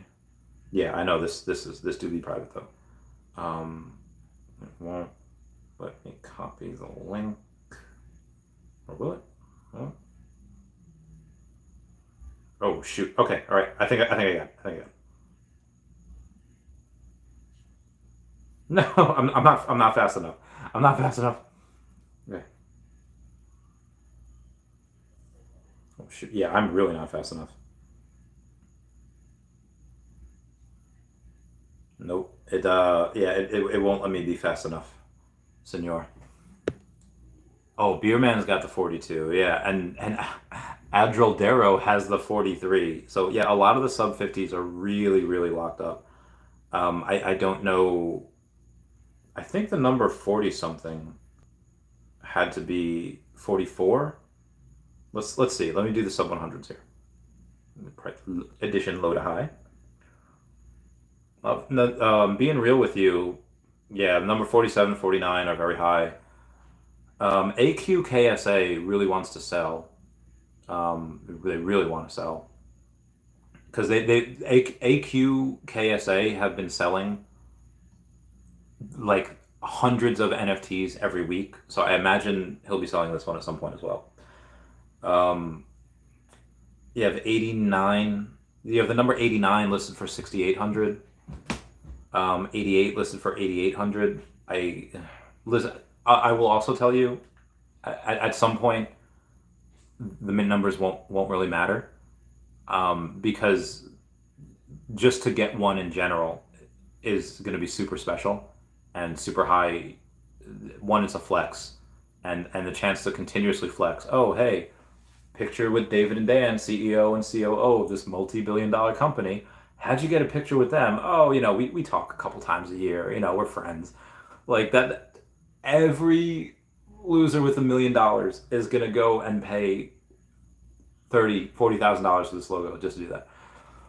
The New York City event on the 13th is over capacity by 30% and now openly only for Veve Gold holders. Oh my goodness. Yeah, I'd imagine they'd be only for Veve logo holders. Because yeah, that's so much. Also, Mr. MC1, the link you sent was it wouldn't let me send the link to him. So if you could somehow, yeah, if you could somehow send it to him himself, that'd be good. Anywho, let me get back to where I was. I forget where I was. That was after the super chat. Hope they added more. 2FA. 2FA is definitely good. Pressure. Okay, Token says, what about buying Ecomi on Uniswap and holding it there? Yeah, it won't be useless. There's just always going to be layer 1 and layer 2. Mandible36 says, Rhys mentioned in Telegram yesterday they weren't concerned with sell pressure and would rather allow users freedom to do what they want with their tokens. They want to ensure utility incentives. Agreed. Token says, can I switch from layer 2 back to layer 1? Yeah, you just have to you just have to bridge it. But yeah, you could do that pretty easily. Big J78 says, for bronze tickets to matter, Veve will have to reduce the current mint sizes. No, they just have to go and get more users in. If there were no more users to ever come in, then yes, they'd have to reduce mint sizes. But because more and more people come in every day, eventually you can keep the same mint size and then be super scarce. And again, for big IP, for big grails, it's not going to matter. Everyone will use those anyway. A business says, Raja is Jasmine's tiger name. Raja, okay. Oh, A-Biz says Golden Dragon number 431 here. Hell yeah, it's worth it to have it. Agreed 100,000%. Okay, he needs to follow. Okay, Mr. MC1. I'm going to get him to follow you. I'll get him to follow you. Okay, where we at? Where we at? So Esquivel, follow Mr. MC1. Once you do, he will message you thy link. Thy, like I'm a Shakespearean actor. Okay, moving on. Good God. Jason Payne says, Randy, please remind me of the Golden Dragon Girl utility contract. Yeah, so you would have to, when you get a Golden Dragon, you have to message Squid Cat, or it's Mike Cat, 2 T's, number 4 on Twitter or X. They'll give you like a little thing in an email to put on your profile. You just have to list it for 88,000 gems, and then he knows, okay, you have this. He'll give you a couple thousand OMI each month, and then also on top of that, you'll get, I think, beer once per quarter, and then you get a chance to get some free trips or tickets. Like we just had the Metabrew Fest that Legacy Bermuda just won tickets to. Part of the reason why I, had Whale Week a few weeks ago, week with a bunch of my whales, was because of the, oh my God, I have a freaking bug bite the size of, was because of Mike Cat and Turtle Golf. And it was because of the Golden Dragon. So you had some really, really interesting things happening there. And they'll add more utility for it as stuff goes on. It's not going to be gold and silver logo utility, but it is still really cool to have. So I'm glad to have it. J-Dog says, show me the Pink Panther. Show me the Pink Panther. Show me the money. Show me the money. Where? 99 Crypto says, any word on the Hulk airdrop? No, we don't have that yet. I'm not sure why. I'm not 100% sure. Yeah. I would say... Oh, so Mr. MC1, I let him know. I let him know that he needs to follow you. Oh God. I let him know. Yeah. I have really fat thumbs. So Esquivel Digital, totally go and do that. Hulk airdrop? No, I don't know what it'll be. I would love it if we can get like Banner turning into Hulk. I mean, we already have Gladiator Hulk, Worldbreaker Hulk, kind of just whatever. Joe Fixit would be cool, the Gray Hulk, Hulkbuster. Could be any one of those, or even something I'm not thinking of. Escobar says, Randy, finally got verified in X platform. Message you to the group chat regarding gold and silver logo. Thanks. Thank you for the super chat. And yeah, hopefully you are still here and are picking up what we're putting down. BB Wheels says, what up, G? Yo, what up, Wheels? How's it going, fam? Thank you for being a member. Bill Gardner says, speaking of edition sizes, look at the DeLorean. Look at the DeLorean. 50,000 edition sizes for the common, and I think, if I'm not mistaken, that the DeLorean has, 100 of them on sale? So if 1% of the DeLoreans of the commons were on sale, that 500 of them would be on sale. But there's not. There is currently 100 of them. So there is 0.2%. So there is 20% of 1%. It is very, very low amounts on the floor. Let me go and show you. Don't just believe me. And this is the common. Yeah, there's only 100 of them, and the floor is $8.99. I don't think there's any sub 100s on this. I remember once I had number 160. No, there's not. Number 208 is $84, which is cool, I guess. But there's no. Oh, number 535 is $35. But yeah, there's no. There is a number 46 for 1,000, but you know, yeah, that's it. Moving on here. And Bill Gardner, thank you for the super chat, saying, how about I smash that super chat? And Bill Gardner saying, I'm thinking about buying a logo. Whatever I can do to get you to do it, let me know. Do I have to stream for 12 hours, Bill Gardner? I'll do it. You think I won't do it? Can I get 4 more likes on this video so I can get up to 50 likes? That'd be super great. Wes says, did you say E2 Metaverse would be out in Q4? LOL. So obviously when we talk about, let's say even like Veveverse, when Veveverse comes out, we're not going to have full-fledged Veveverse with everything flying around and games and IP branded worlds, but the home space is coming out.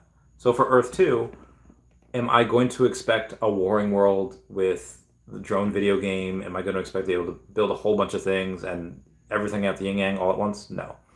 But I will expect to be able to walk around. I will expect to be able to go and say, hey guys, let's check over Gibraltar. Let's check over, Rayfax's Gen X city. Let's check over Chaveztopia and see where we are in Antarctica.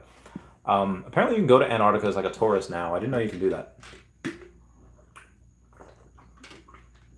Also, when I get done streaming, I want to make some toast and put peanut butter on it. I'm so hungry.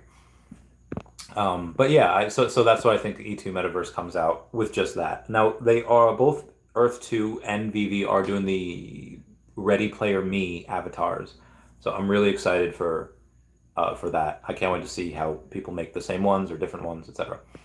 Sleepin' Comics says, hey Randy, hey Sleepin', I love you fam. And Mr. MC1 coming in. Oh, and thank you for being a member as well. And yes, enter the New York City event. I've sent your link, Randy. Of course, it's a horse. Bill Gardner says, got it 42.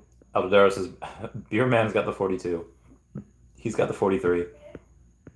Mr. MC1 says, number 88 is the next best one. So I think Mr. MC1 obviously likes the repeating numbers. The repeating numbers, I think are fine. But you get number 89 for $2,000 cheaper. And honestly, if I'm advising you, which I'm not saying that I am, I'm not a financial advisor, although I am, but not here. I was like, listen, you could get the number 88 for 8,800, or you can just get 2 logos. Floor. And I do think eventually the numbers won't really matter as much, just because the numbers are, you just want one. You just want one in general. Now, that is going to be a way for people to separate themselves from others, like, oh, you have number 468. Oh, peasant. I have 468. I was like, well, I have number 120 or whatever. I have a low 3-digit. And then someone being, Pori, I have a 2-digit. So, but again, like, that's just fun and games. I think for the most part, it's going to be like Disney's Club 33. I don't know if they have numbers for memberships, but they're just going to be like, maybe some people will be like, oh yeah, I'm in Club 33. I just got this. And then other people will be like, oh, you're new Club 33. We're old Club 33. We've been in Club 33 for 20 years. I feel like if there is any inter-competition, it might be something like that. I just think in general, you're part of the club, part of the crew, part of the ship. And yeah, super excited. Mr. MC1 saying that Randy, the New York City event on October 13th is over capacity by 30% and now open for the Veve Gold. I cannot wait to roll into that event with my whales in tow and be like, what's up, everybody? Meet the whales. Please no photography of them, unless they want. I don't know. They might want it. That's going to be very exciting. Y'all have heard about, and so two of them were at the event. Or one of them, two or one of them was at the event last year. Very, very interesting and powerful. Yeah, I actually got 50 likes. But the two people that I was talking about last year, they will not be coming this year. Three other newer whales are coming this year. That nobody's ever seen before, I don't think. And they're all part of the same pod. I cannot wait. It's like showing off a new Pokemon team. I got three starters. Mm-hmm. Sam says Veve seems to be fully invested in the Tarzan franchise. In your opinion, is there something brewing we aren't aware of? I mean, it's a big license. It's over 100 years old, so it's been around forever. And I think if we show them, hey, we can make money, and we can make money with I don't know. I think Tarzan. I think Brendan Fraser.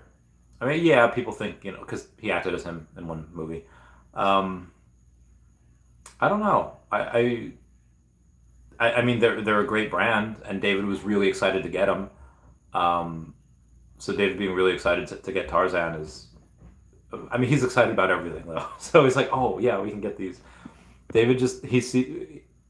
David brings out the licenses that he wants because that's the stuff. He's a big collector. That's what he collects. I don't know if they're doing anything like, oh, we're doing Tarzan this big because of this. I don't know. If I had to guess, I would say not, but who knows.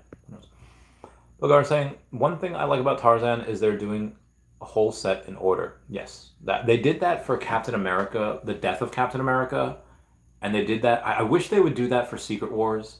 I wish they would do that for Civil War, because those are just absolutely amazing, amazing stories. And I feel like not a lot of people here that buy the comics read them. Oh, some of these I had a dream the other night.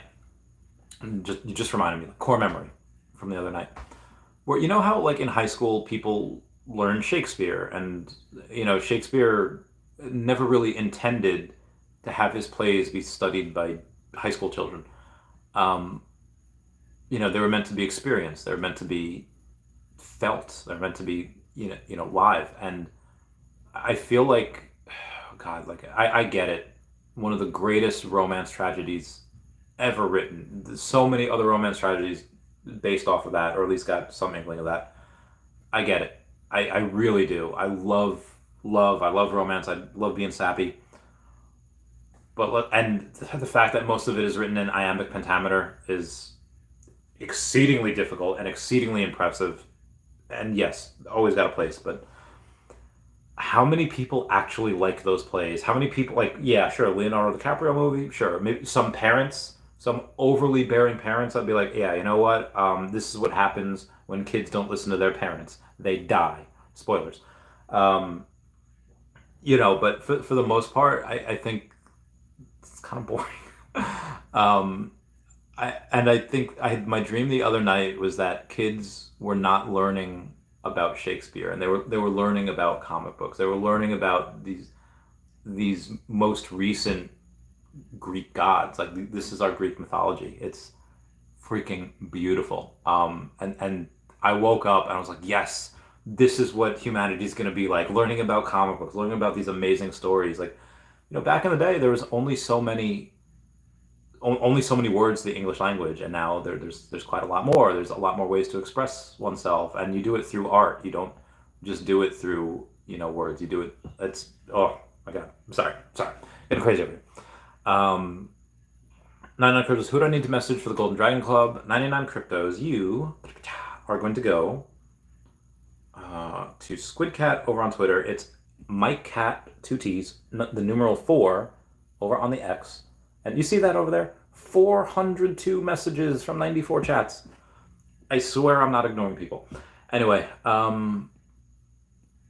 Yeah, so it's my cat 4 over on the X, and you can go message him, and that is who you message for the gold and silver, or not the gold and silver, the golden dragon utility stuff. Mr. MC1's the rare variant of Tarzan is gold covers and truly special. Did the rare and ultra rare variants of I feel like people are really overlooking the unique artwork that you can only get on Veve. And some of it is better than others, but I really feel like some of these covers, they're beautiful, they're unique, they get really overlooked. But again, just my opinion, my moon boy, maybe. A business says now you need 4 more likes. Now I need 49 more likes. Get to 100. Stan says McFarlane's dropping a Superman. In your opinion, with Veve having first appearance Batman and Superman, will that add or subtract from Veve? Thanks. If anything, McFarlane is actually helping to slowly bridge that gap between Web 2 and Web 3, because they are marketing the Web 2. Now, if you go to McFarlane's Facebook page, most of their people on there is like, ew, McFarlane, why? Hey, I like your physical stuff. Why would you get to NFTs, man? They're a scam. Why would you do this? It's like, clearly these people, they have to be smart people, right? Like, you can't be this freaking dumb. So if I knew someone, let's say Dashie, and I don't know anything about, I don't know, let's say that friend tech that people were getting on about. Now, friend tech I knew not to get into for other reasons, but let's say Dashie's like, hey, Randy, I'm doing this friend tech thing, and let's say I didn't know Dashie. Let's say I was just a fan of Dashie, and the only way I could message Dashie was by buying some of Dashie's shares on friend tech. And Dashie's like, oh, hey, you have my shares. Now you can message me, and we can message. The entire friend tech thing could have been a scam. I don't know if it is or not, but it doesn't matter what that was. It's Dashie's using that tech in order to message people.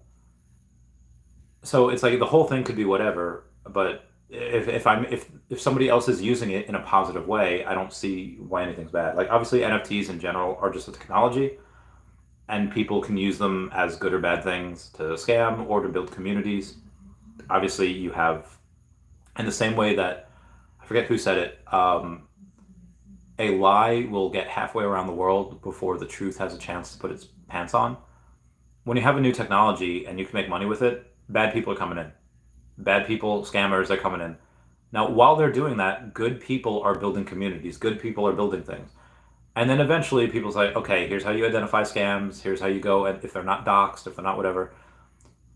So when these people over on Facebook are saying like, hey, I love you, Todd McFarlane, but NFTs are a scam, you think someone with such a high net worth like McFarlane doesn't need to scam people out of $50. You'd think that, okay, McFarlane, whatever NFTs are, McFarlane's not going to do wrong by his fans. McFarlane's not going to, and McFarlane, to my knowledge, hasn't.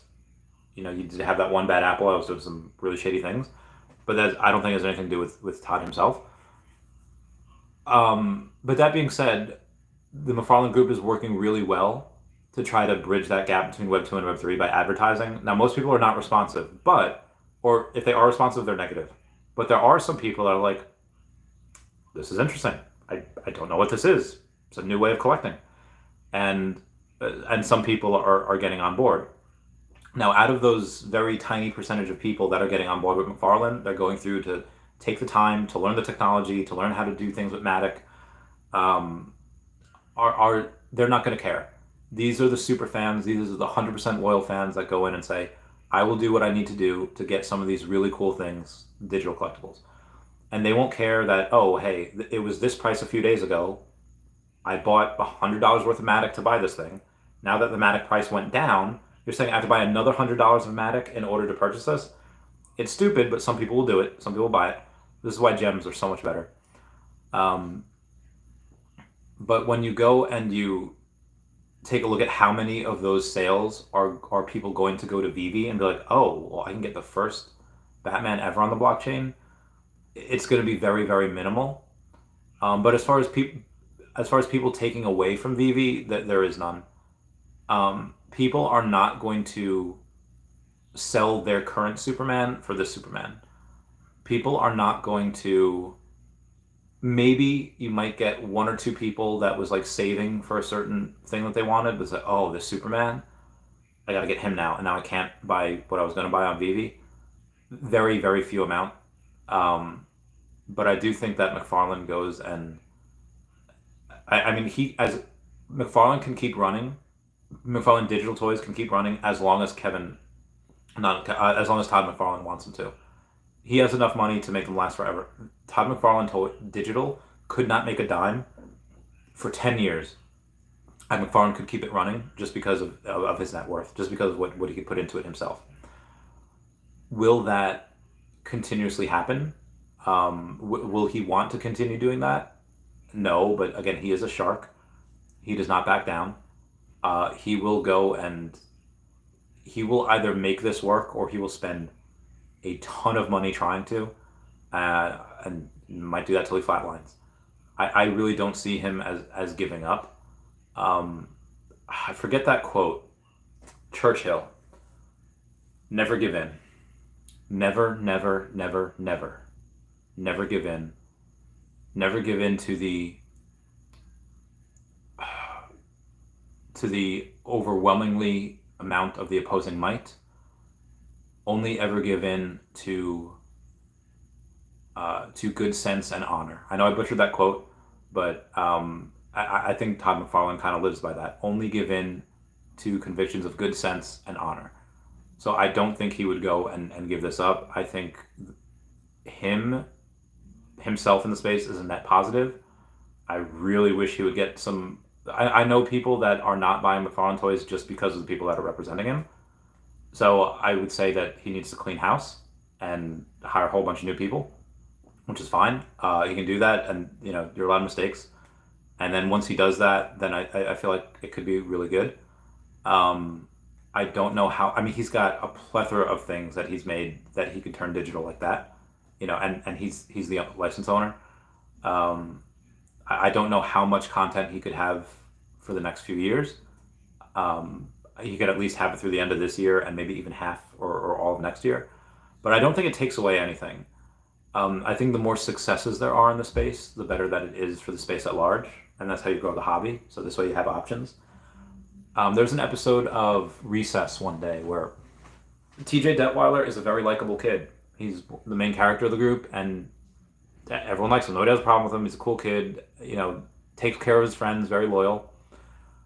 But there's this one episode where he finds out that this one kid, I don't know his name, just doesn't like him. Just doesn't like TJ. And he's like, oh, all right, what did I do to piss this guy off? So he goes and he gives him part of his lunch. He gives him some not Pokemon card, but he gives him packs of whatever, gives him gum, gives him the really good kickball that he can use at recess. And this kid's like, and he's like, TJ's like, what have I done? Why don't you like me? And kid's like, I don't know, just don't like you. And the lesson of that was just like, not everyone's going to like you. So Veve, obviously having the best product, far superior, the best everything. Some people are just not going to like Veve. Some people are just like, influencer rubbed them the wrong way, the drop, whatever it is, they're just, it's not going to be their cup of tea. So it's really good for the space to have options. And it's really good for the space to go and have someone like McFarlane in here, as long as, he continues to do the right thing and, punishes those that don't. I think you have a really, really good chance for success here. But as far as taking away anything from Veve, I don't think it does. But again, just my opinion. Bill Garner says, true, Mr. MC1, been picking up all the good ones, all the gold ones. Mr. MC1 says, nice, very nice. How much? Meow. Bill Garner says, Randy, you've been my brownantial advisor for years. Oh, I love the brownantial advisor stuff. Candace, hi. How have you been, Candace? I hope you are, Candace can tell you, Bill, about the gold and silver logo Telegram group. Candace, you got to come to the U.S. and be a part of our parties. Freedom with Crypto says, thanks, Randy. Cheers, mate. Mo Collection 31 says, the Pink Panther is pretty cool. It is iconic. I do agree. I remember playing him my 7th grade concert. Yeah. Good times. Sorry. Mocha says, wow, it has the music too. I know. I can't wait. Candace Bevan says, wish I could get over to New York City. See, I feel like, oh, you do be breeding dog. You have a lot going on. So I understand. So in your opinion, how much of a role will digital collectibles play with the Apple Vision Pro? Um, I would say the metaverse and metaverse games or games in general will have a much bigger role. Collectibles will just be like the cherry on top. Because again, Veve has said Veve is just their gift shop. The main thing that they're focusing on, that they're putting 110% effort into, is really just is the Veveverse. So as good as Veve is, anyone that has had access to the Veveverse will tell you it's the best one out there right now. Does that continue? Will there be other metaverses that can be better? Maybe. I'm still waiting for Wendy's to come out with their metaverse. It looked amazing. I want to play games. I want to throw French fries into Frosties. I want to snowboard on a intelligence. Ooh, okay. Yeah, I want to do that. Anyway, we got Esquivel is in. Okay, moving on. Where was I? But the collectibles, I think will be fine. Like people will be like, oh, hey, that's cool. How do they look in here? They might play for them a bit. They might let kids play for them a bit. It'll probably be better with kids. Mm-hmm, mm-hmm. But I don't think the digital collectibles will play like a huge significant role. It'll just be something that people do because they have it. It's like, oh, yeah, that's fun. But it might have more of a bigger role in the beginning because there's not going to be much content for the Apple Vision Pro. So in the beginning, it might be really cool. JKRB says McFarlane helps legitimize digital collectibles. I hope they succeed. Even succeed, they don't need to. McFarlane could keep on putting in money after money after money in this, and it could stay afloat forever. Not on Crypto says, if you were to get some comic on DC Palm NFT, what are the top 5 comics would you buy? I mean, they had the first appearance of Jon Stewart as Green Lantern. They had, I think, the first appearance Flash. Their first appearances. If I had to buy something on them, I would buy them. I think those are really cool. Now that being said, if let's say I had as much OMI as I could ever want or need, I had all the collectibles I wanted to need, and then I had to buy that, then I would buy them. Because I like those. Escoval Digital says, Randy, I made it in. Thanks for your help. Yay. I love this game. Says, Randy, would you consider yourself an investor or a collector? Both. I've loved collecting many things over the years. And, I have 1,400 different comics and collectibles in the app. So, I was master collector before I got those additional points for having, 10 million OMI on the app. Collecting and being a nerd is what made me a successful investor, at least in Pokemon and Veve. Tesla, it didn't really help in Tesla. It didn't really help in high risk finance, but it got me hugely successful in Pokemon. Know your product. There's a show called Billions where one of the main guys is just like, as often as you can, put a company in your mouth. Meaning, hey, publicly traded company, what is their product like? If I'm going to invest in this stock, what am I buying? Same thing with me. How could I be an efficient collector? How could I be an efficient investor or advisor to people if I don't know the product?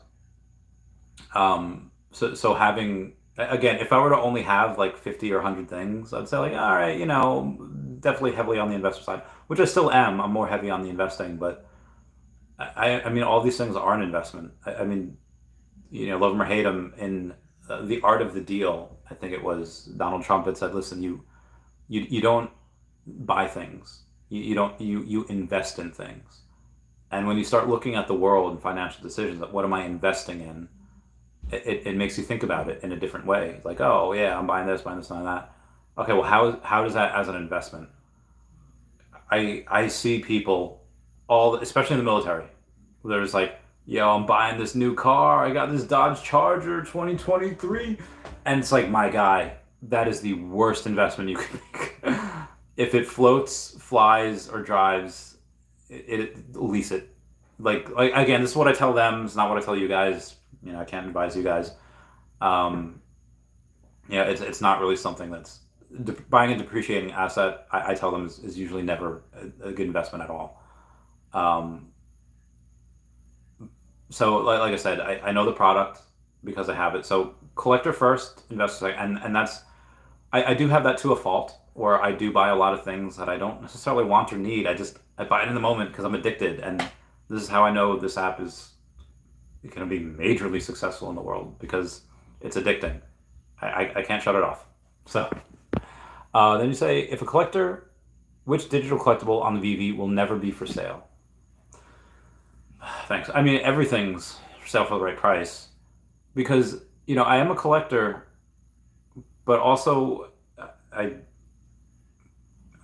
Jeremy Pador said the other day, if you had a phone call with God and you could ask him one question, what would it be? And I said I wouldn't ask him a question. I would say I'm sorry for squandering some of my talent, and I said some other stuff. But I was like, and I'll try to be better. What type of human would I be if I had something that somebody wanted to pay $100,000 for, and now suddenly I could, help build a dog shelter. I could put that into conservation. I could buy wilderness areas, make them conservation areas. What type of human am I if I can't now like go and okay, this dog's not going hungry tonight. I'm going to build this shelter. I'm going to build these things for stray cats. Like you gotta. I mean the digital collectibles are fun and I love them and what they represent and what they make. But if I have something that someone wants to buy for an exorbitant amount of money, and I can use that money to help better like the world, I'm going to do it because that person that's going to give me this large amount of money for this collectibles, he'll do it with somebody else's collectibles, and then that other person with those collectibles will buy a car, which is fine. They'll do whatever they want. Again, they do their own way, it's fine. But I can control what I do with that money, and it'd be better for the world if I can go and do that. So everything does have its price. I really don't want to sell the number 41 logo. I really don't want to sell. I mean, the number 43 Lukes are just, they're the lowest ones that people can get because the number 41s and 42s are like all different owners for the rest of them. So number 43 I think are really special. But yeah, 41 logo as well. I think that's really good. Bill Gardner says, yeah, like like a certain person putting out a poll about how long will Veve pay up and down. Lowest time was 2 weeks. I responded, when will Paul Barron Network stop trashing the project? Bill, this is why I love you. This is why I sing songs to you, Bill. Bill says, look at quantities for sale for Guardians comic. Guardians? Which Guardians comic? Okay, all right, hold on. I feel like there's a couple of Guardians comics. Let's go to this Guardians comics. Oh, all right, there's only one. Okay, this is interesting. Guardians of the Galaxy #1. Only 4 secret rares, and you can get it for $78. The common's only 333. How many of these are there? There had to be 10,000 of these, right? Yeah, 10,000 of these, 3,200 left for sale. Uncommon's gotta be cheap. That's $4. So the rare is $24. The rare is 24 and the ultra rare is 20. What? And then the secret rare is 78. That's, well, I mean the rare comic is super white and that's super cool. Yeah, these are pretty cool. I don't really know anything about this comic though. Let's see. Let's see what it says. First appearance of Star-Lord's Guardians of the Galaxy team, back-to-back annihilation. Wars have weakened the boundaries of our universe. In the face of terror, who stands to defend a desperate universe? Star-Lord and a squad of butt-kickers. The modern-day Guardians of the Galaxy. Okay, who we at here? Alright, you have Drax. You have Star-Lord. You got Adam Warlock in the back. There's Rocket. There's Gamora. Another character I don't know back there that I think was in the movie. Look at quantities for sale. Yep, saw that. JKRB says Pan Kyle became toxic once Veve didn't hire them. I can't find a good argument against that. Nana Crypto says, will Veve drop DC Comics? I think it's possible. Because I think Palm drops a comic about once a week. Hold on, I gotta stretch out the back here. I think Palm drops a comic about once a week. Oh my lord. Ooh, okay, all right. Ow, fudger, mother. Okay. And when they do, they make a couple thousand, maybe 10,000. I don't know how much. I don't know exactly how much they make, but that's it. And I think that when you see some of the licensors saying like, okay, you made a little bit on here. This is a Grail comic, and this is all we made. Veve can drop not crap. Veve can drop non-Grail comics, like barely key issue comics, and they'll make as much as we're making on these Grail comics. You know, I really think that DC eventually, because they have some really interesting business decisions that they've made, people will go and eventually they'll go, okay, where's the money? Where's the money? Let's go where we're going to make the most money. And I think it can happen that we get some stuff on Veve. Now, it's possible that DC could be like, hey, no, we already have DC collectibles on Veve. We already have, many of these things. Let's, let's just stick that over there, and we'll stick with DC Palm for the comics, which is very possible. But I think, our marketplace is so much more robust, and I think they'll be incentivized to come to us at some point. I hope. As in your opinion, which brand other than Marvel Mighties has a chance of being gamified? For example, David is high on the lightsabers. Well, lightsabers are awesome because so originally we were told, hey, it's just the lightsabers. Maybe we'll get characters one day what we can use the lightsabers for. So we already have Luke, we already have Vader with their own lightsabers. So the Skywalker lightsaber, I guess, can really only be wielded by Rey. I don't know if we're really going to want her. And then you have the Kylo Ren. Okay, so I guess we're going to have to get him at some point. You have the Yoda lightsaber, which could be used by either Yoda or maybe Grogu. And then Mace Windu. I think, dude, Phantom Menace, give me Darth Maul. Give me all the good stuff. Oh my god, I went to a cookout yesterday and my ankles got bit up, my freaking arms got bit up. I don't know how I'm gonna survive. Anyway, so I don't know if they could be gamified. Maybe they could, but I would say another brand. This is gonna sound crazy. Have I told you? But what other things can look like that? I think Cryptkins look very, very similar to the Mighties. I have the whole set of Cryptkins because they are cool, they are cute, and I love the supernatural, but I think they look very similar to the Mighties. Now, other things that look similar, the Disney villains. I think they look very similar to the Mighties as well. Let's see what other stuff that we have here. Outside of them, I wish Loki would be gamified. Happy Tree Friends look like they also just have that look. They're chibi. They're so I think those maybe the Imperial Dragons as well. Like they're probably not, but they're really chibi. They're really cute. I think these all have the potential. Astro Boy also looks like he could have his own little gamification thing. Mermicornos and Unicornos. These are also things that look super, super like the Mighties. They're small, they're cute, and I think that's possible. Other things that maybe I might not have. I think the cars. I think the Back to the Future cars. I think the Ecto ones, which I might have scrolled past. I think Kit. I think these cars. I definitely scrolled past it. I definitely didn't sell those. I definitely still have the Ecto ones. I hope. Right.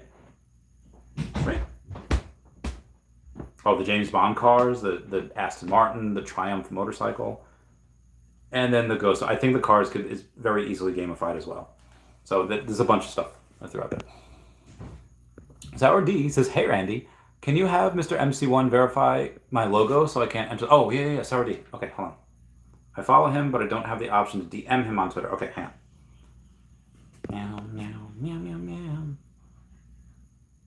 Sour D, just let me know your name on Twitter. Oh, he's talking to here. JKRB says, Veve triggers the hoarder. Yeah, Sour D, comment your name down below so MC1 can follow you. Yeah, Veve totally triggers a hoarder in me as well.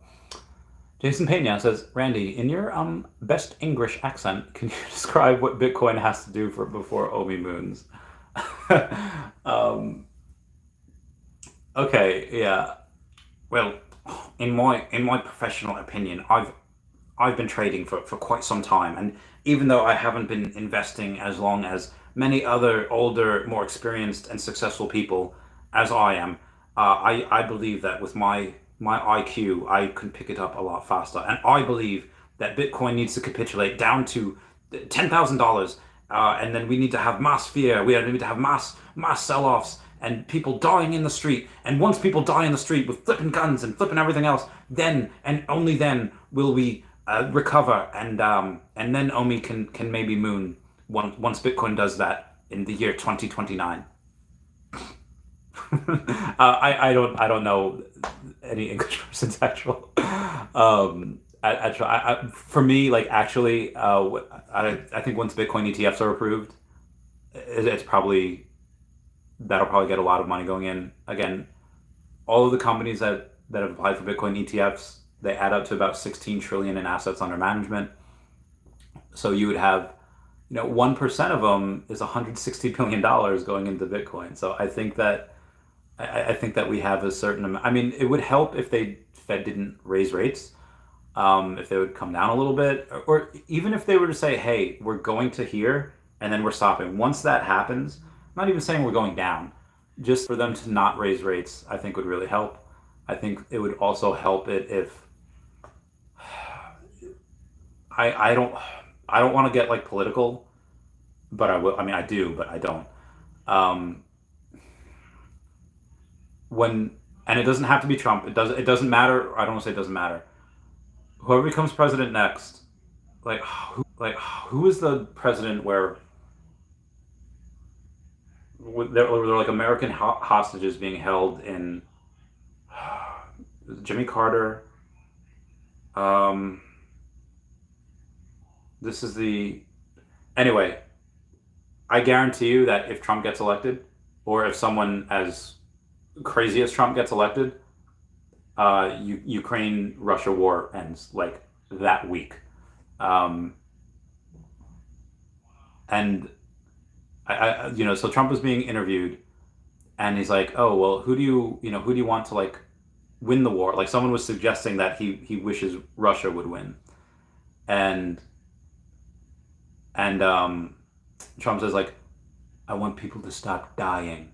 I want them to stop dying." And like, that was considered controversial, and I get it. The man says a lot of controversial stuff, a good amount that I don't agree with, but I mean, like, come on, like, he tells you he wants people to stop dying, and suddenly that's not what should be said. It doesn't have to be him. Anyone that will go in and make sure that Russian Ukraine war kind of comes to a abrupt end, and I guarantee you it happens at some point, just because then you'll have a whole bunch like BlackRock. I think BlackRock are the ones that are helping rebuild Ukraine, and they're going to get paid tens of billions for it, hundreds of billions. They're going to go, and in order for a lot of these people to make some of this money, the war has to end. The war has to go in, so it's safe for these companies to go and rebuild that nation. Nation building, if you think that after this is over, that the U.S. government will not want have the UK, or not the UK, want have Ukraine join the European Union after this. I mean, they've wanted this for a long time. I don't know what happened in 2014 after a democratically elected president of Ukraine elected not to go to the European Union. Some government agency from I don't know where decided to pull a page out of the US's book in 1953, where they took out an Iranian president and put in a pro-American one. Somebody did that to Ukraine 2014, initiated a coup d'etat, took out the pro-European Union, took out the anti-European Union president and put in a pro-European Union one. Wild. Anyway, I think that's a really good way for it to happen. So no more Fed rate hikes. Russian Ukraine war to end, and then just God, Bitcoin having approval of ETFs. I think the SEC goes way over the line as far as things that they try to do, and if they could just like heck off for a little bit and just be like, hey, let's actually define what's a security and what is not. Yeah, I think that'd be fun. Naruto says OMI bull run price prediction for 2025. My base case is if not everything goes according to plan, but a good amount does. I would say 10 cents. My bull case is if, hey, we are catching on like fire. We're catching on like the plague, and a lot of things go really well. I think we could get 15 to 20 cents if we burn a lot, if a lot of things hit right. My bear case is that, hey, this recession goes on for a lot longer than we think, and we not only have war with Ukraine still, with Russia, but we also have war in the South China Sea, and we also have war between the two Koreas. And, the U.S. will be dragged in a whole bunch of different places. They initiate a draft, and they have, like they take down Binance somehow because the U.S. government wants their friends at BlackRock and Fidelity and all these places to become the exchanges. Citibank, JP Morgan, like, okay, guys, you're going to become the exchanges. We need banks on this. That happens. I mean, my bear case, we only could possibly only see like 2 or 3 cents. We could even struggle to get over a penny at that point when we have so many different things, coming for crypto. Not even coming for crypto, just happening in the world. So that's a bear case of mine. Then you do have these super outliers, golden goose case, and then you have the super black swan event. I don't even want to go black swan event. OMI dies, goes to 0. Less than 1% chance of that happening. But speaking of a less than 1% chance of happening, you have